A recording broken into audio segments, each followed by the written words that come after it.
Good morning. Good morning. I'd like to welcome Lorraine Herring, author and faculty member at Yavapai College. And this morning we're going to discuss your books. Thank you.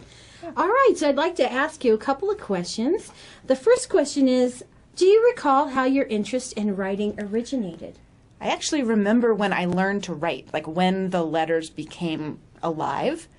And so, it's kindergarten, you get that cool paper with all the dots and, everything like that. And I remember when it clicked and I suddenly could see that words made pictures.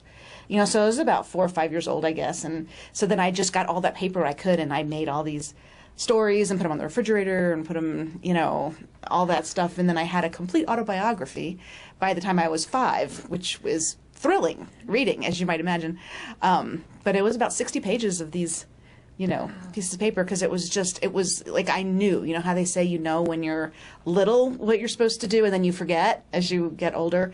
I knew, and it was the only thing that's been such a magical experience for me. That's a wonderful story. Thanks. Now, I was wondering, what inspired you to write your first book? Besides me, Besides yourself, my stunning life as a 5-year-old. I have voices and stuff in my head in the non-serial killer way. That thank you for the clarification. Right, you always have to clarify as writers. I remember I could hear when you're teaching people say, "Oh my God, thank you! I can talk about my voices," and people don't want to medicate me, Yes.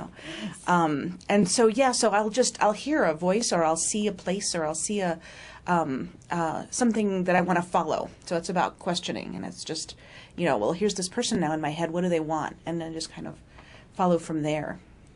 That's wonderful. And what inspired you to write your first book? I just couldn't not do it. I don't believe a lot in inspiration. I just believe you just do what you do, and if you wait for inspiration, you'll never do anything. So well put. Yeah. Well put.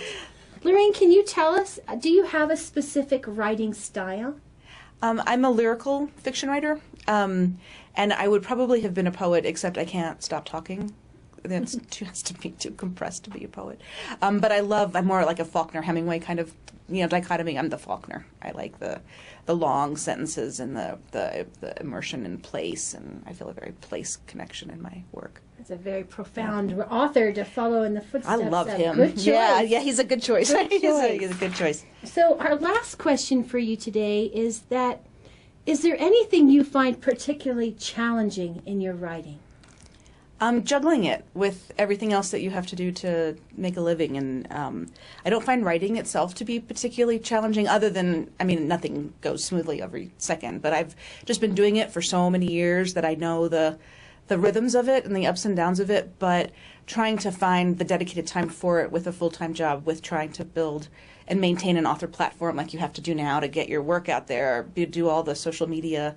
The social media piece is very draining. I don't like it. And it's, they ask you all the time when you try to sell your work, how many fans do you have? How many followers do you have? How many this and that? And how are you, who are the people who are going to buy your book and where do they live?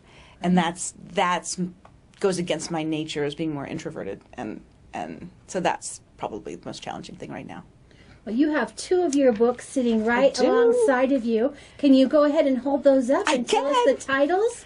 I feel like Bill Cosby just a brief pudding summary. pops. Yeah, what are each of these books about? Let's start with Into the Garden. So this is Into the Garden of Gethsemane, Georgia, and this is about a reclusive Southern writer who is dying, and her character, who she cut from the book that turned out to be her best-selling book, is coming back for revenge. And so this character wants the ending that she never got. She's upset that she was cut from the book that had the best sales. You've got me hooked. So you got me hooked on that so one. she's hooked on that one. And then this one, Gathering Lights, a novel of San Francisco, is an ensemble novel, and it begins with a couple going to San Francisco to determine the fate of their marriage. And while they're there, they get wrapped up in San Francisco's ghosts and streets and characters there, and as they move forward. Wow, as a lover of San Francisco, I look forward to reading that as well. Thank you so much for being with us today and featuring your books and your wonderful writing knowledge on our library blog. Thank you for the opportunity. Thank you. Yeah.